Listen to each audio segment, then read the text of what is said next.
نن محترمو د جمعې ورځ ده او د جمعې په ورځ دا ډیره زیاته طاقتوره او ډیره زیاته اثر کوونکې وظیفه دا را سره وکړئ. انشاءالله العزیز الله پاک به ستاسو کاروبار دا روان کړي، ستاسو رزق کې برکت واچوي، مال او دولت کې به الله پاک برکت واچوي. دغه رنګې د رشتې بهترین نه بهترین انتظام الله پاک وکړي. څومره هم ستا حاجات دي تمام تر تمام حاجات به در الله پاک پوره کړي. څومره ستاسو مشکلات دي الله پاک به د مشکلات ختم کړي. په تا باندې سحر دی، جادو دی، نظر بد دی، انشاءالله العزیز د جمعې په ورځ باندې دا وظیفه وکړئ، تمام حاجتونه به الله پاک ستا پوره کړي. ایک تیر سو شکار، ډیره زیاته بهترینه، خوندوره او ډیره زیاته ناشنا او عجیبه وظیفه ده. د تاسو سره وظیفې اجازه در کوم ټولو ته، خو دا وظیفه لکه د اوبو په شانتې دا محترمو دا پیلاو کې ویره سوې خلکو ته چې الله پاک د خلکو حاجتونه دا پوره کړي. بسم الله الرحمن الرحیم. شروع کوم د ډیر زیات بخونکي او د ډیر زیات مهربان رب په نوم باندې. زه ګواهي ورکوم د دې خبرې چې د الله پاک نه علاوه د عبادت لایق څوک نشته. نبی کریم صلی الله علیه و آله وسلم د الله پاک بنده او د الله پاک رسول دی. نن د جمعې ورځ د ډیره زیاته بهترین ورځ ده. د جمعې په ورځ محترمه دعاګانې قبلیږي. راځئ دعا کوو. یا پروردګاره، څومره کسان چې حاجتونه لري د هغوی تمام حاجتونه دا پوره کړه، تمام حاجتونه سر ته ورسوه. پروردګاره ستا درد او بل درد نشته دی، بس دا یو در موږ سره دی. نو څومره هلکه مشکلات لري پروردګاره تمام مشکلات دول ختم کړه، تمام پریشانی دول ختم کړه، ټینشن مصیبتونه دا رب ختم کړه. څومره کسان د نوي کور امید لري، یا الله پاکه د دې ورځ په خاطر باندې نوی کور ورکړي. څومره کسان داسې بیماران وي الله پاکه شفا کامله عاجله مستمره ورکړي. دغه رنګه څومره کسان د رزق په تلاش کې دي، د کاروبار په تلاش کې دي، ربه ستا په خزانو کې کمی نشته، ربه ورکوله. آمین. نن چې محترمو زمونږ کوم وظیفه ده د جمعې د ورځې خاص وظیفه ده.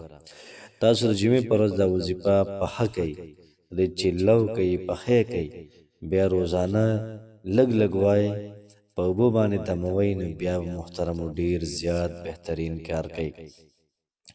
نو که تاسو دا وظیفه کول غواړئ د کاروبار دپاره، نو الله پاک به د کاروبار کې برکت اچوي.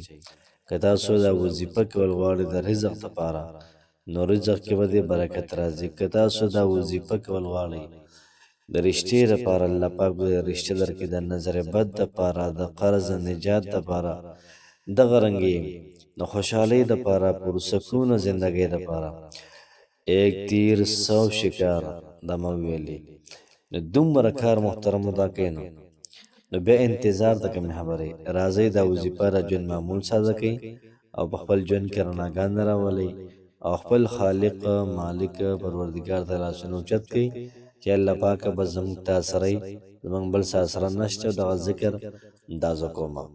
او کم سړی چې دا وظیفه کوي، نو الله پاک به د جهنم د فرشتو نه محفوظ ساتي. نو ترتیب او طریقه کار دا شو د جمعې په ورځ باندې د ماسخوتن د مانځه نه بعد، یا د جمعې په ورځ چې هر ټایم ته وي، د جمعې په ورځ هر ټایم دا وظیفه کولی شي. نو تاسو به څه وکړئ چې درود شریف ووایئ 21 پیرې مخکې وروسته، او 5000 پیرې به بسم الله الرحمن الرحیم دا به تاسو ووایئ. 5000 پیرې به بسم الله الرحمن الرحیم دا به تاسو ووایئ. بیا به د هغې نه بعد درود شریف وي، او روزانه بیا 1000 پیرې بسم الله الرحمن الرحیم وي. ته بیا تماشه کوه، دغه اوبه راله، دا تسکه، بیا ته تماشه کوه چې ستا ژوند کې انقلاب څنګه راځي. بیا ته تماشه کوه چې الله پاک رزق څنګه درکوي. بیا ته تماشه کوه چې الله پاک د رشتې بندوبست څنګه کوي. بیا ته تماشه کوه چې ژوند کې د سکون راځي که نه راځي. تو روزانه 1000 پیرې الله پاک په رحمان و رحیم یادې، او تا د رزق نه درکوي. تو روزانه الله پاک په رحمان و رحیم باندې یادې، او تا همیشه لپاره سنګل ساتي. نو دا محترمو کېدی نشي ستا دې په لکونو حاجتونه دومره ذکر ته کې او الله پاک په رحمان و رحیم یاد دی او ته به هم ته محتاج یې قرضدار یې حاجتونه دې شته مشکلات شته دا کېدی نه شي هو لکه معمولي غوندې صدق غواړي معمولي غوندې توجه غواړي او دغه رنګ محترم و یقین کامل غواړي انشاءالله هر څه به کېږي الله پاک هم خوشحاله آباد ساته السلام علیکم ورحمة الله وبرکاته